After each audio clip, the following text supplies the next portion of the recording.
Hey, I'm Kev, welcome back to MotoGP 19 and the final round of the MotoE World Cup season as we've ridden with a very wet and rainy Valencia circuit for two more races for 5 and 6 as we lead the championship by 8 points over Granado after a double victory in Misano last time out and the victory in Austria.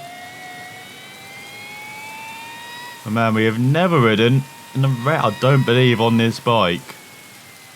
So we're waiting for the rain all season on. They finally bought it for the final E-Pole session of the year. It's gone a bit wide there. So we just know it's bad to hit the apexes. That's what we're doing. That's where all the rubber is. The dry line is not very good to ride on. That's what we're doing. Intentional, all these ride lines and missing apexes. Yeah, not really sure how to ride in the wet on this bike. Because it does like biting you a bit if you accelerate just a bit too much in the dry. I wonder if it's the same in the wet. Just trying to hit all these apexes. It's all a bit wide. As those winters in real life, of course, around Austria in the race.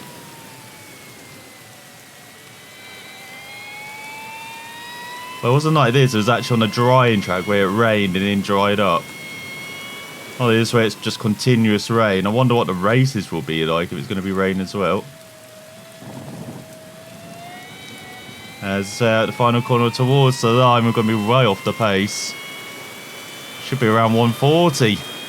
Well, at least in the dry, but in the wet, we grab our first pole. I think it's our first pole off the top of my head. We're almost half a second ahead of the rest of the only ride into the 46 there.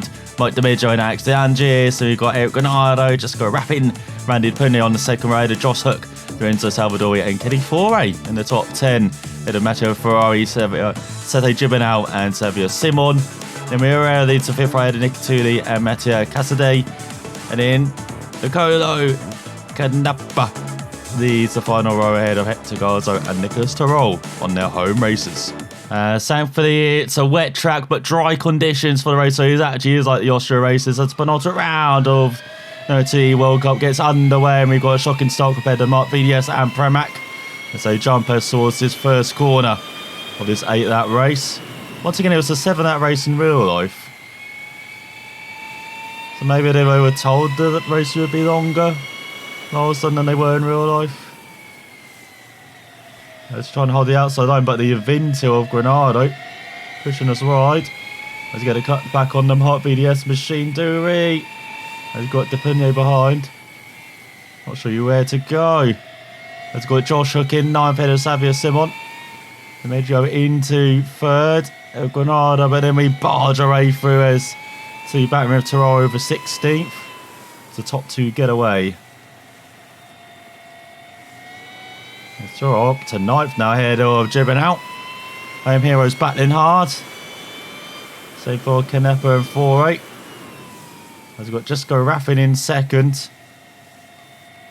We've got Garza up to 14th ahead of Ferrari. The guys in real life who are battling for the championship head into this final 2 races of the season as we get into the Swiss rider. And again, with a rude move. But we need that if we want to extend our championship lead into the final race of the season round it, as the Angis leads the way. This Peramax go a bit wide there. That's the Italian Salvadorian Canepa. Battling over 11th. There's heavy braking downhill. There's Shocker into the top 5 here. Demeglo has gone to the second lap, and we start a recap. Round 5 of the real life MotoE World Cup. There's Eric Granado on pole, the Brazilian for Avintil. He's very up and down season, along with Hector Garza, probably the 2 fastest riders in the MotoE World Cup in the first season. But neither of them had won a race, incredibly. And so it's a chance for one of them to finally get that monkey off their back.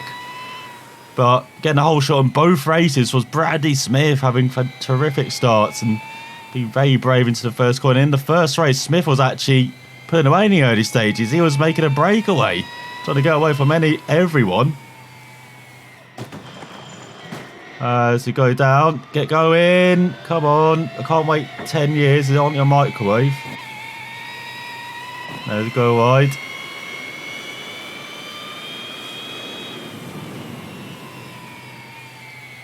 As we go down to 10th in the end. Lucky everyone's just lined up for us in front. So despite crashing from 2nd, we are already back up to 7th. Even though we've gone wide there. So we're going to go back down to 8th. There's a battle with Simon and totally driven out. Doing something that Brad Smith he looked like so often doing in races, because he was pushing like a hell to take the victory.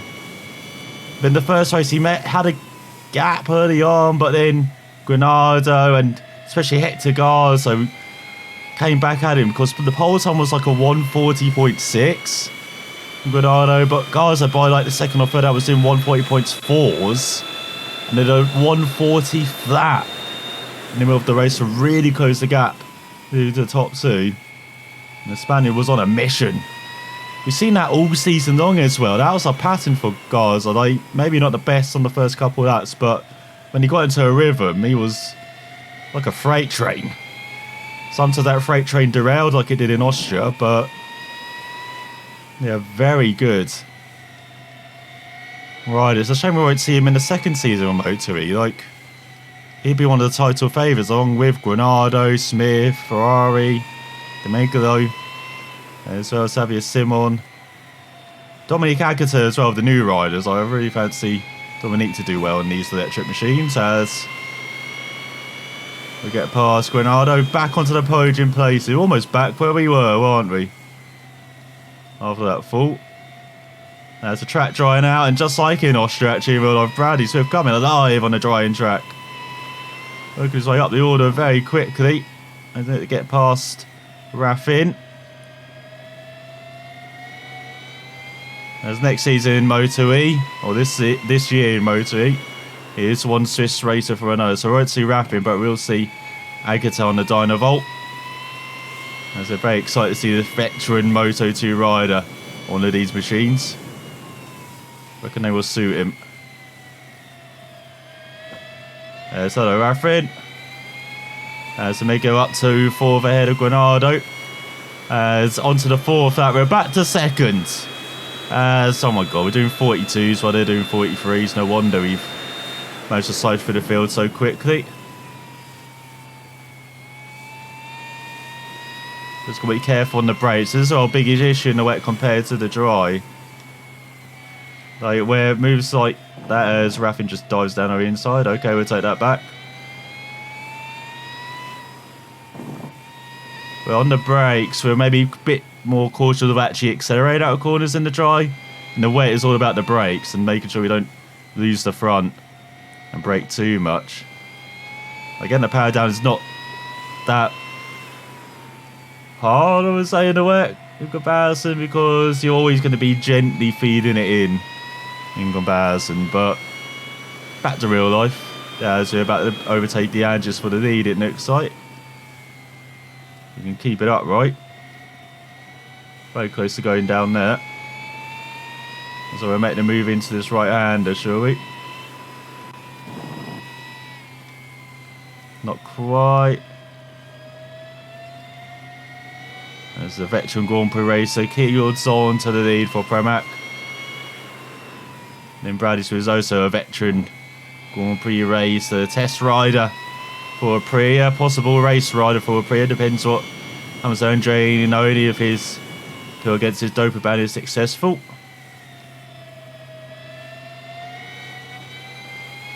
To go into the front stretch and do take the lead heading into the second half of this race. So this is what it was like in real life. Bradley Smith leading the waves to do a 41. The track is really drying up now. Could get back down to the 40s here maybe in the second half of this race. Have a virtually dry track. But yeah, Granado and Garzo really caught up to him. And he had a great battle with Granado for the victory. Like really back and forth as well. And On the final lap, Granado got ahead, but Smith, he made mistakes. But heading into the final corner, he just dived it. And almost grabbed it back, but Granado got the exit and got the victory. So you had Garzo behind. Actually, it was those three, really, that kind of got away. I might be thinking of the second race as well, because I just watched them back to back, so... But yeah, I remember Smith doing desperate dives in both races, so... He had to try for it, though. He had the outside chance of taking the championship away from Matteo Ferrari. Granado was out of it after his misdemeanors at Austria and San Marino, costing him invaluable points. And Garza was the closest challenger. Actually, it was Garza and Smith, I think they were battling. So it was actually Granado who got away slightly on the last couple of that, so he got caught a second penalty. So in the first race, it was actually Garza and Smith I'm thinking of. And so Smith made a desperate dive in the last corner, but Garza held on for second on the track, but he got disqualified after the race because a bit on a good to roll in qualifying. They were both found to have their tyre pressures too low.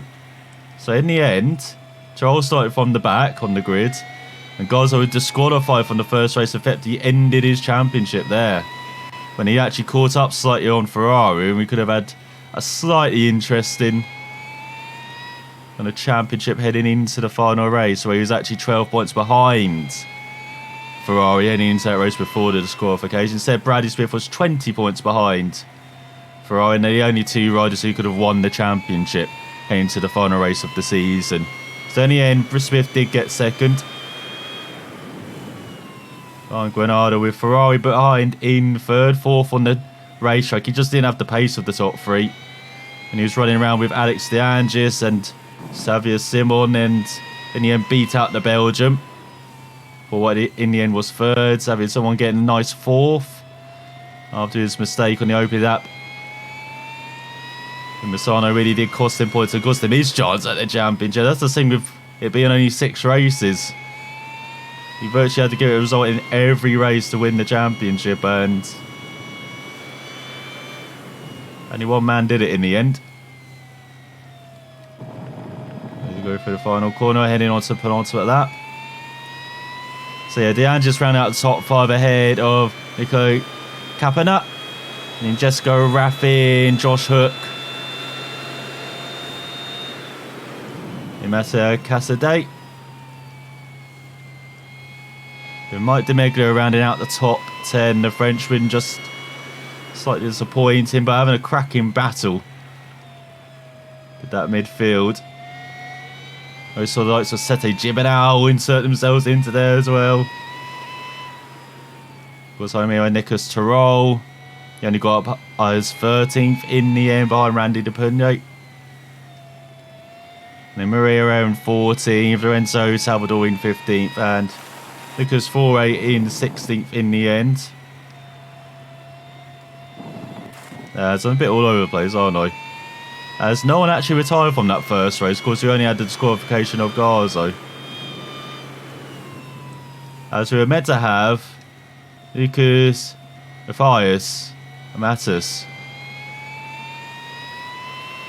the Frenchman, the Supersport champion from a couple of years ago. He was meant to actually replace the Finn, but he got injured in practice. Actually injured his finger, so he couldn't actually race in the 2 races. So he only had actually 17 bikes on the grid like the second race in Mazzano. But still, frantic action, fantastic action in MotoE. I know they're all in the same spec. It's all the same bike. It's very spec at the moment, but it's fantastic to watch.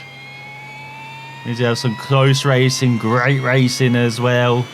And there's a fantastic racing at the front and in the midfield in the first race here in Mazzano in real life. As Granada sent the first lap 41.6. As they're on to the final lap, looking for a 4th victory in a row. That's Granada down in 4th. You could virtually have one hand on the title then. And into the second race, you can just make it around this final lap. not making any mistakes. As you can see, the track virtually dry now. At least online. Go offline, it might be a bit more tricky. You don't want to touch the curbs too much. So yeah, heading into the final race of the season, unfortunately, it's Ferrari slightly away from everyone with just Bradley Smith. He needed a miracle. He needed to win, and that hope Ferrari wouldn't finish in the top 11. Because Ferrari would have had 2 victories, Smith would have only had 1. He won the final race, so it was all to play for, and Smith showed that he definitely did have the pace in that first race, just maybe just couldn't keep up with that 40 pace though that Garza was setting in Granado. So you had to maybe resync things for the second race, maybe a bit more cautious in the third opening part like he normally is, and then accelerate in the second part. That's gone slightly wide again. And so we'll find out in the last race of the season what actually happened in real life. MotoE World Cup, who came out on top. Just so we will. And a virtual live as Bradley Smith wins again. 4th race victory in a row. He's dominating this championship now. As in the end, we only ride it into the 40s. As almost a second quicker. That time rising almost 2 seconds ahead of De Angelis. In the end, with Raffin in 3rd. Ahead of Granado, De Megalo, the Pernier. And then Simeon. Sergio Bernal with a decent result in 8th ahead of Josh Hook and Salvadori, with Ferrari, Tyrrell, Canapa, Fore and Moreira grabbing the final point ahead of Casadei, Garzo and Tuli. So into the final round of the season, we're 20 points ahead of Granado. It's exactly like real life then. And it's set in reverse. Bradley Smith's not 20 points behind, he's 20 points ahead. And we've got Ferrari not in the lead. It's Granado who is behind us, chasing us. Domenico just out the championship reckoning in 3rd. So we've got Raffin up to 4th ahead of Salvadori. Then we've got Hook in 7th ahead of De Angelis and De Pune, even though they're all level on points, so very close for 6th. And you've got Simeon and Jebina around at the top 10, 5 points ahead of Ferrari's up to 11th ahead of Fore. We've got Herrera, Tyrrell up to 14th ahead of Canapa, as Garzo and Casadei drop down the order with Tuli in 18th. We will find out next time who will win the virtual championship and who won it in real life, as well as we head to the final round in Valencia. So thanks for watching, and I will see you next time.